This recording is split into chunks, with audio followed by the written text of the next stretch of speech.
supposed to have two students from Germany in this video, but we have one already.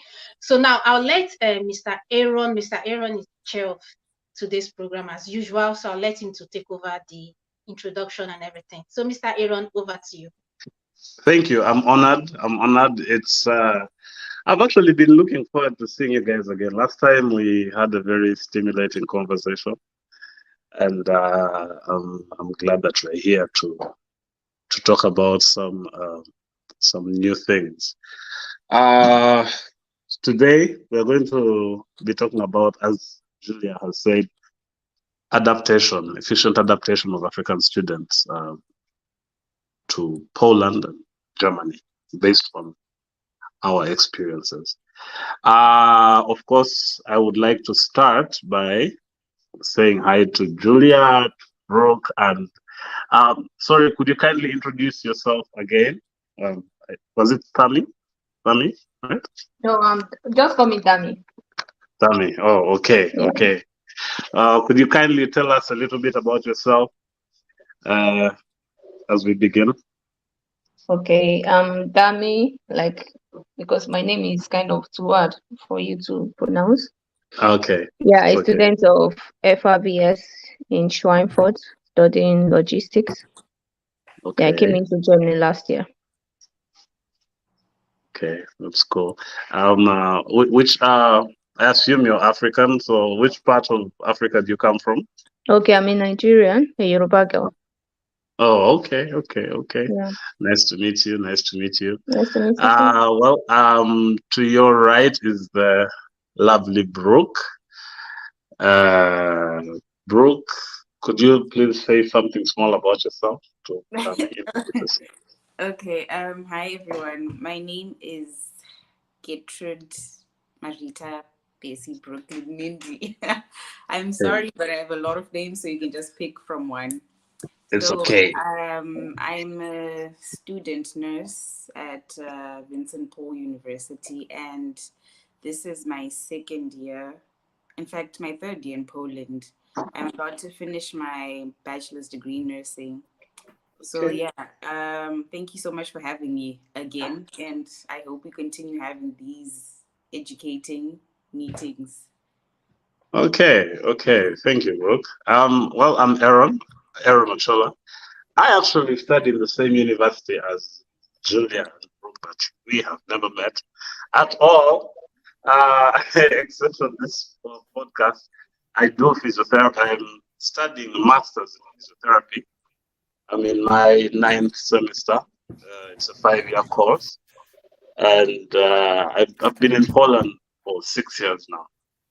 I've been in Poland for 6 years. I came in 2017. And Nats Julia, do you need any introduction? Mr. Aaron, we have a new guest in the house, and Chika. Oh, okay. Okay. Kindly introduce yourself. Okay. Can you guys hear me? Yes. Yes. Okay. So I am Chika, and I am a master's student as well. I'm based here in Germany. We can't and, hear him. You can't? Moment. Yes, I can hear you. Chika, Dami, maybe you check your mic. I don't know if it's mute or something. Can you hear? Okay. Mr. Aaron, can you hear Chika? Yes, I can hear him. His the voice is low, but I can hear him. Okay, the voice is okay. Mr. Chika, please speak louder. Thank you. Okay, let me increase my volume here. Okay, can you guys hear me now? Hello? Yes. Yes. Okay. Dami, can you hear him very well? We can hear. Okay. All right. So like I said, my name is Chika Michael, and then I am based here in Germany. I'm a master's student, technical logistics. I'm almost done. Actually, I'm doing my thesis right now, and also doing an internship. And I've known Julia I'll say last year, yeah, from last year when she came to Germany to visit one of her friends. So that was how I got to know her, and I'm actually glad that she invited me for this meeting. this evening. And nice to meet you guys as well. Yeah, you're welcome. You're welcome. Thank you. Welcome. We love to have as many people we can draw knowledge from. So slightly before you came, we were talking about, we were introducing the topic. The topic mostly entailed efficient adaptation of Africans or African students to Poland, to life in Poland and or in Germany. So we'll be sharing, because we all here have been here at least more than a year. And so we each have specific things or maybe anecdotes that we have to share about how we settled in or how we are settling in. Maybe it can help the listeners, especially the young ones who are coming up behind us. It's up to us to tell them certain pitfalls they can avoid, through this open discussion. Now, I will start with, I'm sorry, kindly tell me your name again. Chika. Chika, okay. Yeah, okay. Chika is my name. Yeah, may I kindly start with you? Please tell us, if you don't mind, tell us whatever details you're comfortable with telling us. Okay. How and when you came here and how it was for you and how you adapted. Okay, thank you. All right, so I'll start with my I wouldn't want to bore you guys with a whole lot of stories, so I'll kind of summarize it. So I came to Europe in 2015. But in Romania, I came first.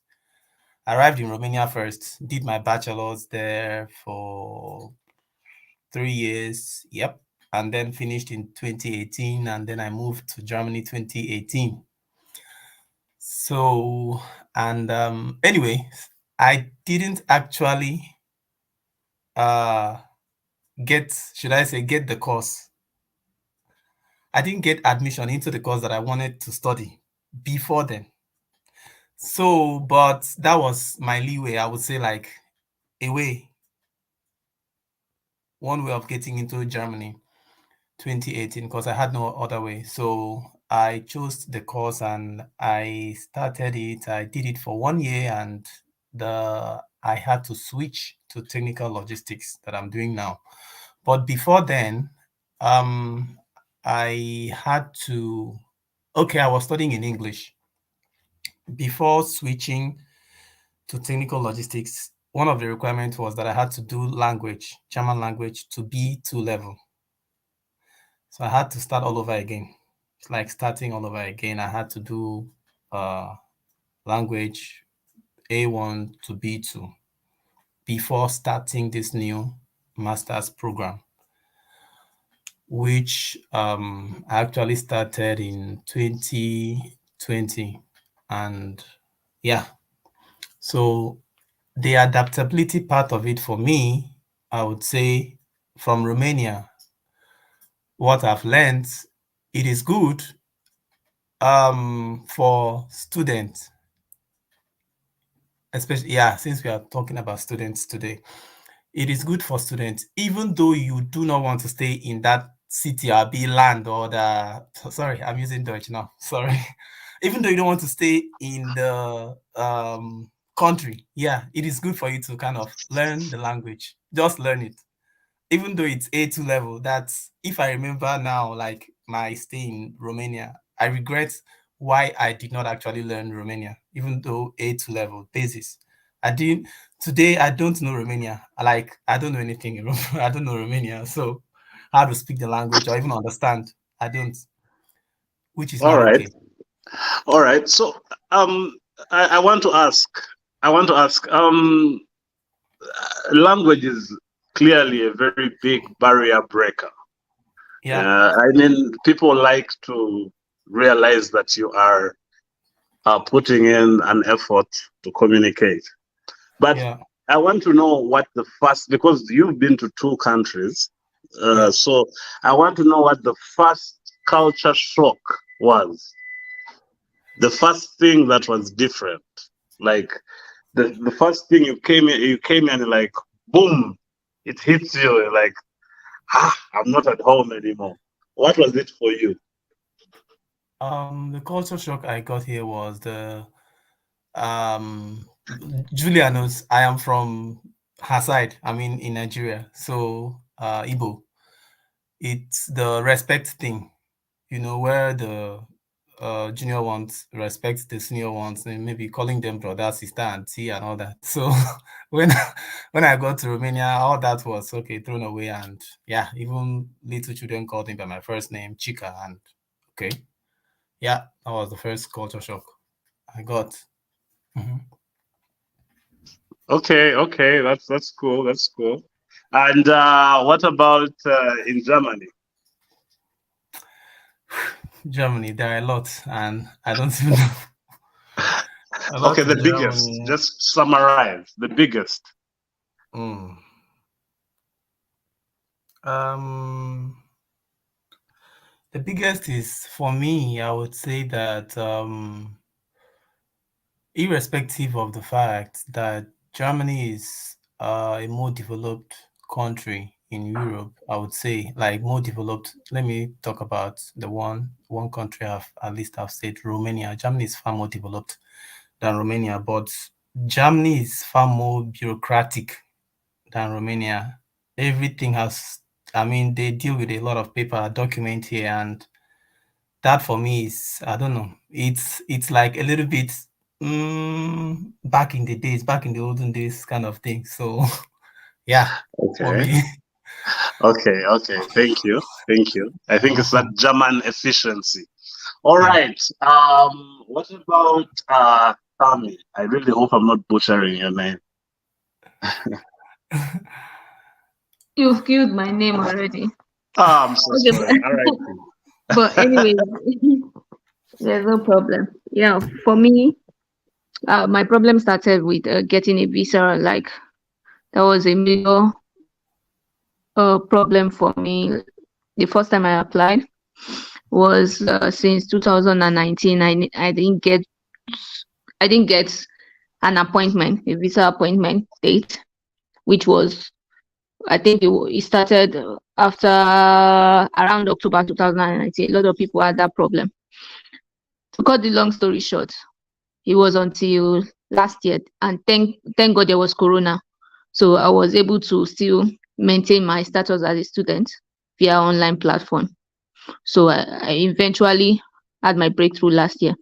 Now, getting to Germany, the first cultural shock, coming from a place that was hot. I got in around this time last year. So in Nigeria, I was still hot. So the first thing I noticed, my friend came to pick me at the airport, Munich. I landed in Munich. So I was like, even though my mom had already given me a coat, I was like, to be honest, I wasn't even joking. Like, I thought after coming out of the terminal, I thought they owned AC. Everywhere was cold. And I literally like asked her, it was dumb to ask, like, did they put on AC? Like, that was what my brain told me. And she laughed. She was like, is the weather? And it took me a long time to deal with that weather, even if it was in April. Like now, it's just now that I've adapted. Even I'm still struggling, like my heater is always on, even though it's not so cold. Then the language, I won't say the language wasn't a barrier for me because I had already done A1 and A2 from Gote before, while I was waiting for my visa. Then when we started school online, I still had to do A1 and A2.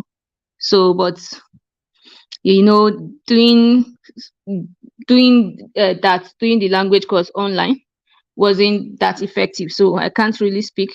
And when you are meeting with some people in the office, like in information desk, they want you go to the bank, you have to ask, especially English.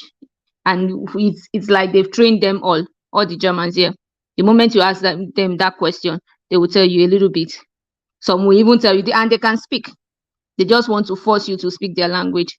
So that is what we are still struggling with. Like, I have to like interpret and go through the process of going online to change words before you can actually communicate. Then another thing I'm still struggling with is in Nigeria, we cram. Like, there's no doing exams. We don't use open book. But yeah, they cheat us with open book because, in fact, for someone like me that knows how to cram. So initially, when we started the exams, I was like, oh, it was like, in Nigeria, it's like expo. So I was really happy. Like, I don't even have to stress myself, like cramming a lot of things. The first exam I wrote, I took like for a 90-minute exam, I used 45 minutes opening book. I didn't even see I didn't see where I wrote it, and I'm still struggling with that. So I already told myself, come next exam, I'm just going to do it the way I normally do it, because I see it as a waste of time. Yeah, and it makes me a bit lazy to really study. So that part is, I think that's all for me. It's just a year, and he had already said it. Paper, Okay. you do anything they sign, they use you get paper, a lot of papers around. Okay. Interesting. Yeah, the open book thing can throw you off. And definitely, I think in Africa, the education systems of Uganda, Zimbabwe, Nigeria, they're very tough. They're very, very tough education systems. And sometimes when you come here, it's a bit of a culture shock and a shock, really, and adapting can be a problem. I'll give you a story later.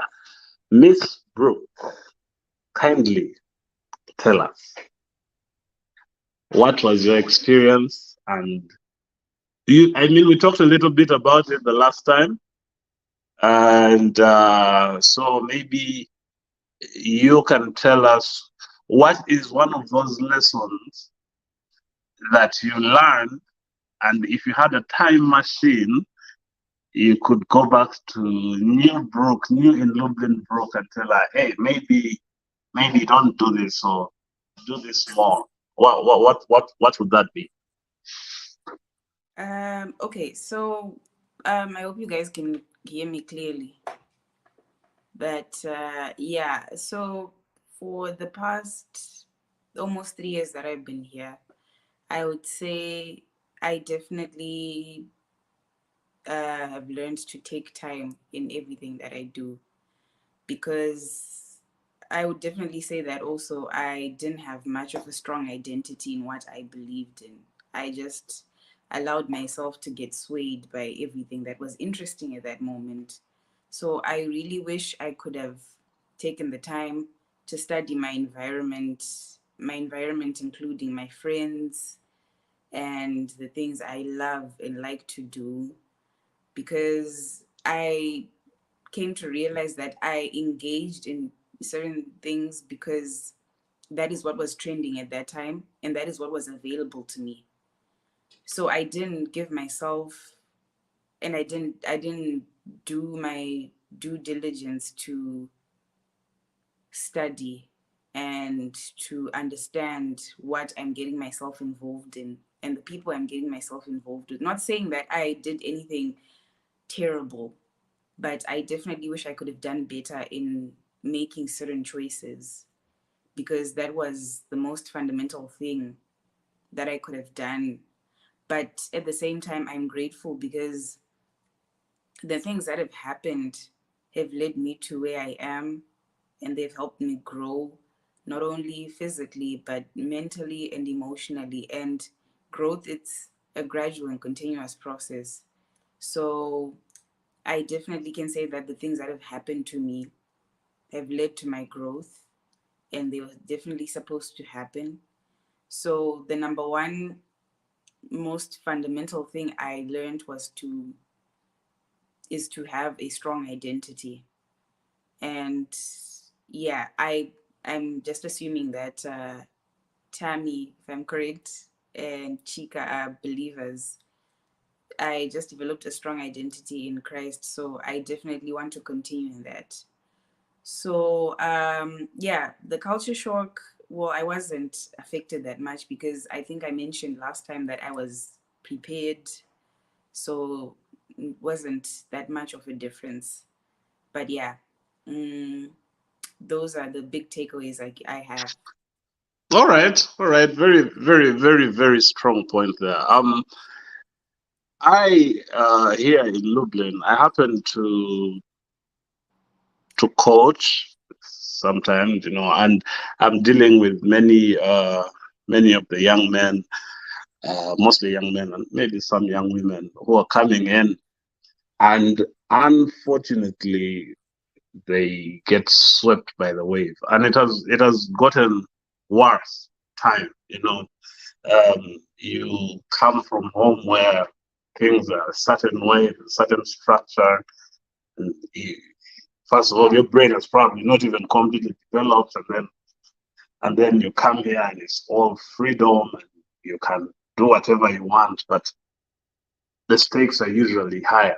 I usually tell them to abide by this principle. Every single day in Lublin is a decision. Every single day. Like the stakes are so high in Europe. I'm sure for our people in Germany, it's the same thing. The stakes are so high that if you can't you can't mess up, and it brings some anxiety. I know when after Julia, I'll also tell my story. Yeah, it makes you feel like you're walking on thin ice. It's like trying to look left and right at the same time. But identity is a very big thing, and especially identity in Christ and God is something you can depend on. So thank you, Brooke, for that point. Nurse Julia, kindly tell us about your experience.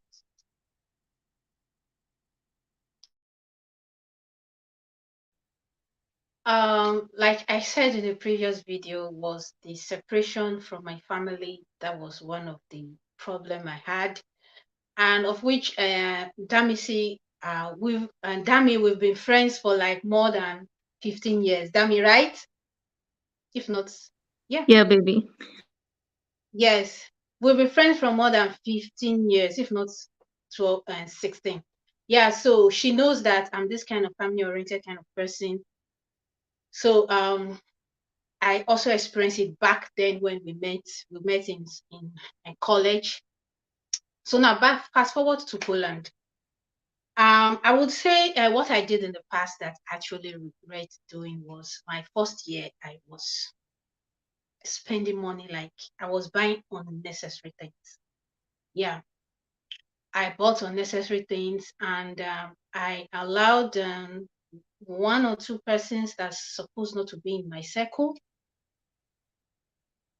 Was my mistake, but I realized so fast because I'm this kind of person that before I jump into something, I look left and right, be sure what I'm getting myself into. But even though I was able to realize so fast, but I found out that I should have even given the chance.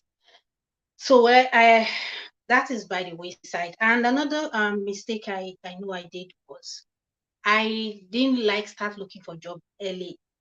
I was like, okay, I got some funds, I paid my school fees, I was still like bubbling and all those stuff. But when my funds start going like down, down, down, down, down the drain, I was like, oh, I need to get a job. And now getting a job is difficult.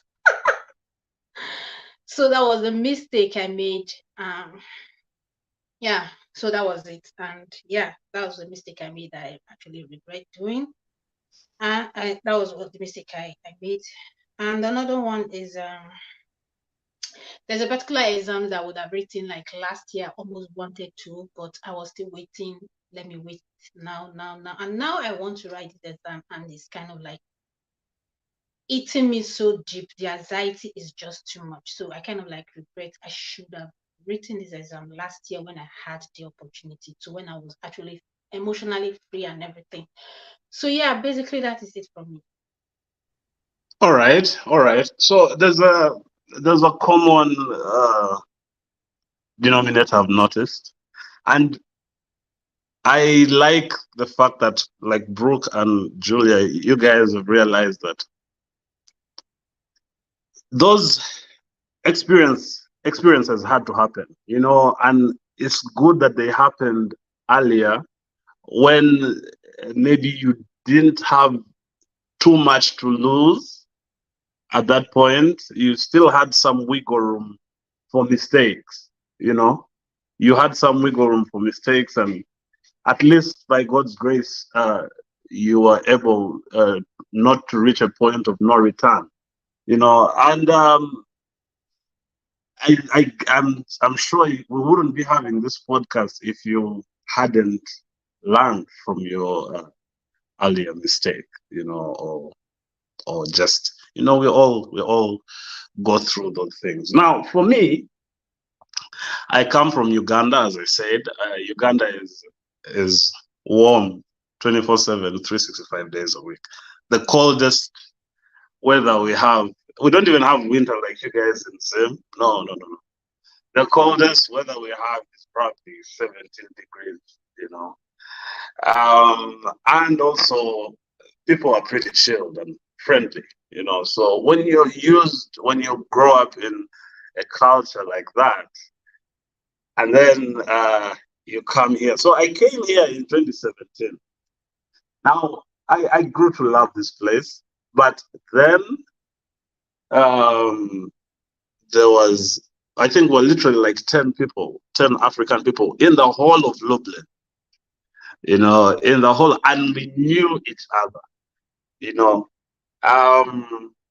But I quickly realized that here people are more doing their own thing, don't bother me, At least that was my first experience, my first experience, and I was like, I was shook, I was shaken, I was like, how am I going to be here? So I sort of developed another dimension of my character, of maybe it gave me time to be in my head a little more, and many times I used to avoid that.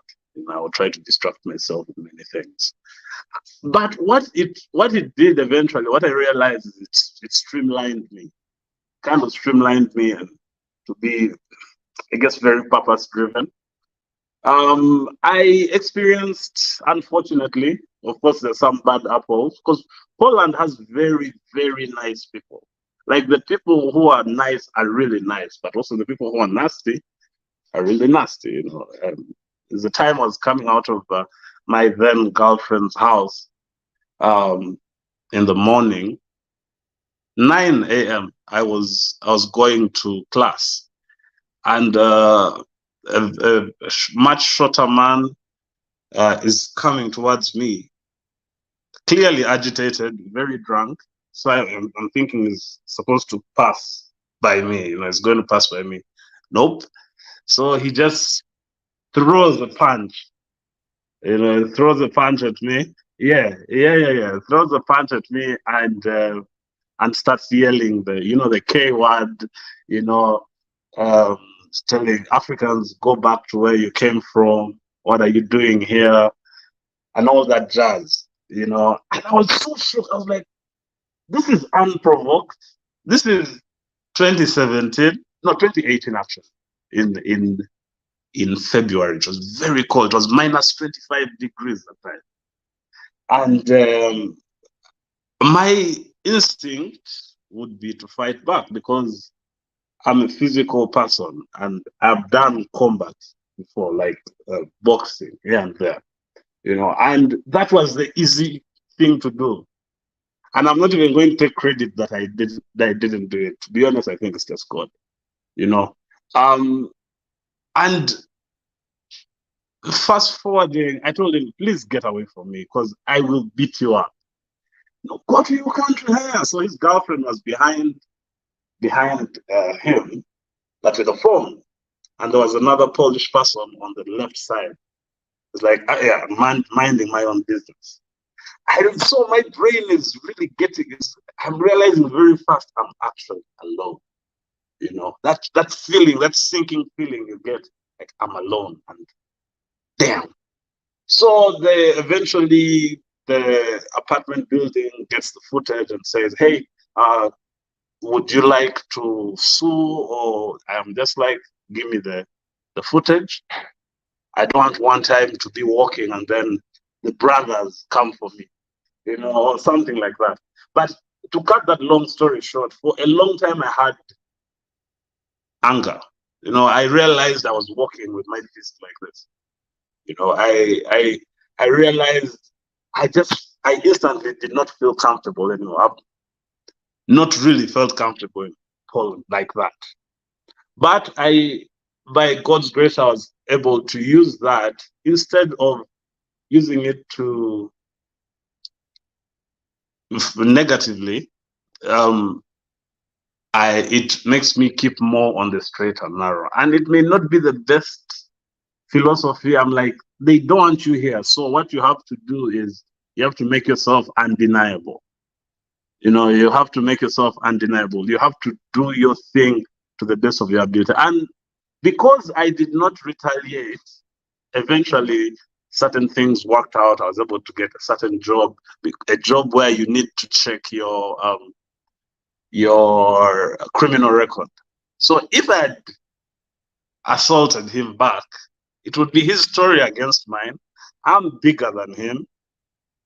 You know, the police would come and I wouldn't have gotten all these opportunities. And I always tell this story to many of the young guys that I talk to.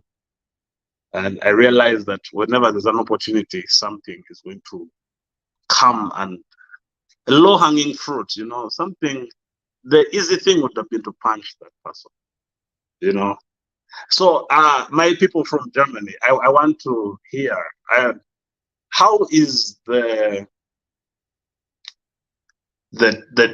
I know Germany is more mixed, it's more integrated, and I guess Poland will slowly get there.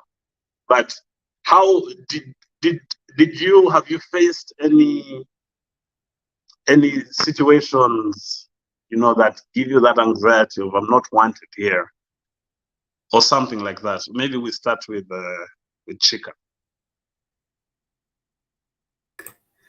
Okay, can you hear me? Can Yes. everyone hear me? Okay.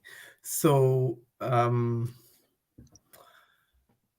in Germany here, I would say there is no, for me, speaking about me and from other people's experiences, there is no, should I say, like a show off, let's say on the road or inside the bus or in the public kind of racism here in Germany.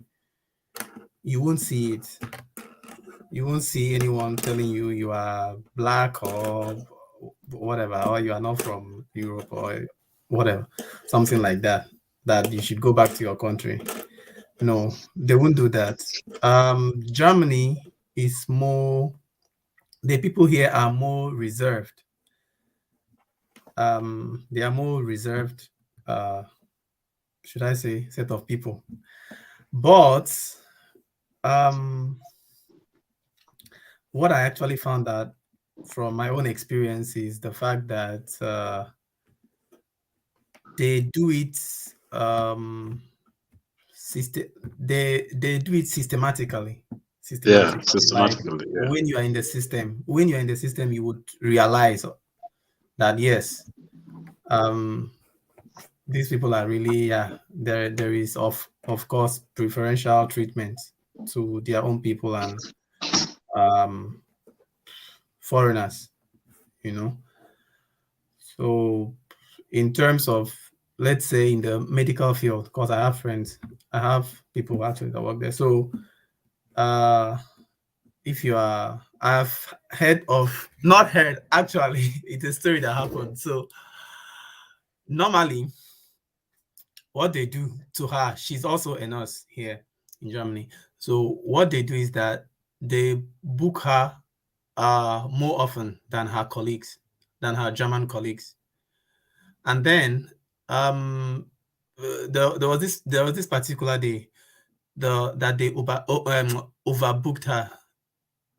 And then what they wrote there in place of her name was if I can remember, what they wrote there was that she's in Germany. I think that she's like an insulting name, something like that, an insulting name. She actually saw that shift that that she's supposed to be the one to work, but because her name wasn't written there, her real name wasn't written there, so she didn't attend that shift. She didn't come to work that day. So she was waiting for someone to come and query her. So when she came back some other day that she had another shift, then her colleague asked her and said, "You were supposed to work on so and so day. How? I mean, why didn't you attend?" And she said, "It's my name. What was written there? I mean, what was actually written there? That isn't my name. So whoever is actually bearing such a name should have, taken that shift. You get? So it's actually systematic here. And from my own experience, I actually saw it where I worked last year.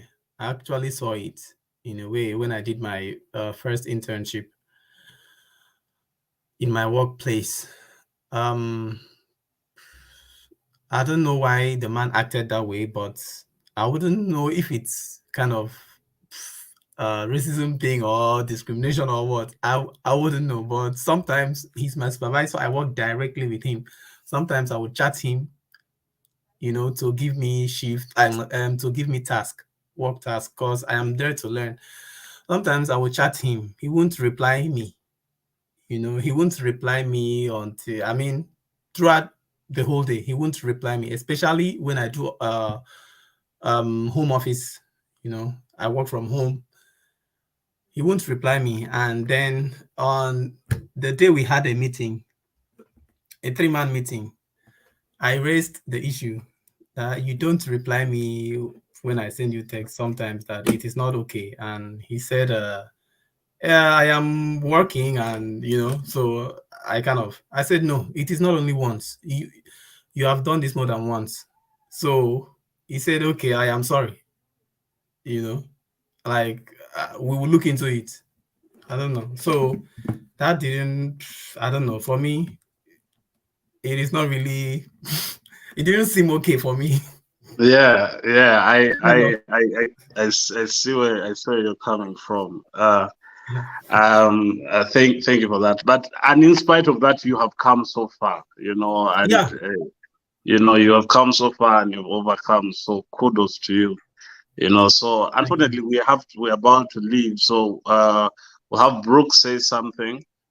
And also what we want from this conversation is, in spite of all of those things, the brightest light comes from the darkest places sometimes, so, and usually this is from ignorance, and usually we also have to be patient and sometimes not take things personally. If someone calls you a monkey and you're not a monkey, you just keep going. Of If course. you react, then you validate them. So, Brooke, Yeah. please, any closing remarks? Okay. From my side, okay, the closing remarks that I would like to say is, first of all, like I mentioned earlier when I talked about the culture shock. Oh no, before the culture shock, is one of the ways to adapt here in Europe would be, for me, is to try and learn the language. Secondly, is actually to be patient. I think it should be the same for all European countries. Like, there is no rush. In our place, Nigeria, there is this there's this common term, Julia would know. How do they call it again? How do we put it? Fast guy, something like that, as in, or sharp guy, like, be sharp guy, something like that. So here in Europe, here in Germany, especially, there's nothing like you have to stand in line when it's your turn. So yeah, so we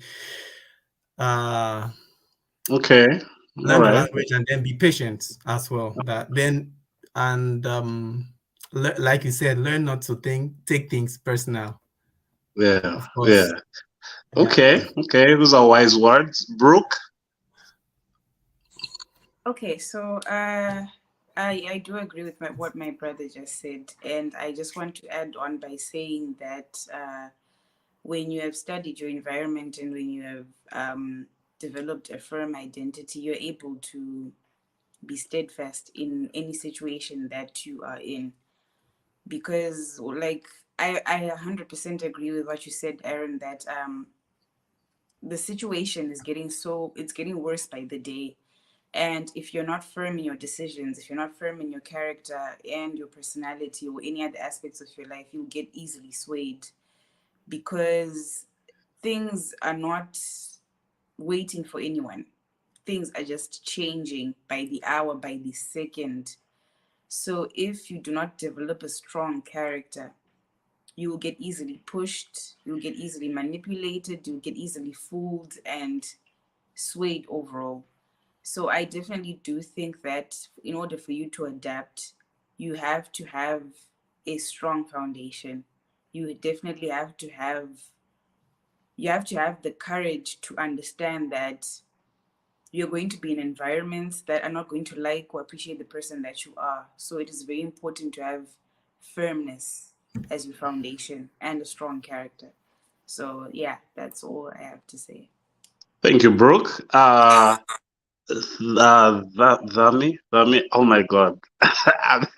Thami, sorry. Please give us your remarks. Is Thami still on? I think she's off.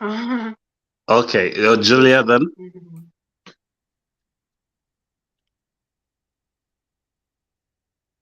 Okay, my remark is number one, I try not to expect so much from people. So if I meet you as a friend, I just like anything goes. So I try not to like bend my rules so much just to please you, and I expect you not to do the same. Just be yourself. I try to be myself, so I try not to expect so much from people. And also, I try to manage people's character a lot, and it has really saved me a lot of problem, quarrel with people, even the Polish and my African people. So these two are just my own way to adapt in meeting people and since I came to Poland. Wow, that's very well put. Very well put. My closing remarks are going to be based on what the African Queen said. Uh, First off, you from people are complex. You cannot expect. You can only hope. You only expect from calculations. From people, you just hope. You hope the emotional investment you've made comes through, but you shouldn't expect, because if you expect, then you get very disappointed and you can even lose faith in humanity, and then you're not able to function. And from what Brooke said, the identity is such a big thing, and even up to now, I, let's say, don't completely know my identity, but I have a good grasp of it, because we are multifaceted. We are like prisms, you know. You have to find a, in order for you to know yourself. I remember from the last podcast we're talking about be alone with your thoughts. Take time, even if, let's say, you don't believe in God. Take time to meditate, breathe, just breathing exercises, and also try not to put yourself in certain situations.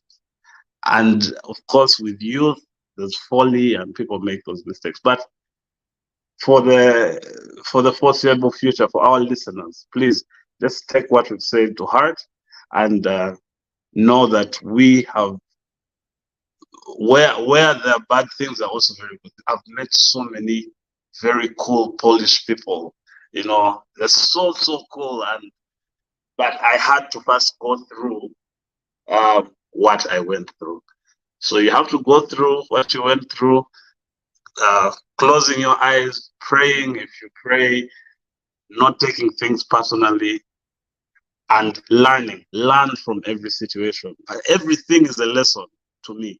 Everything, even this conversation we've had, is a lesson. I have be an eternal student. That's my final remark to everyone. Yeah. Thank you. Thank you so much. Yeah. So.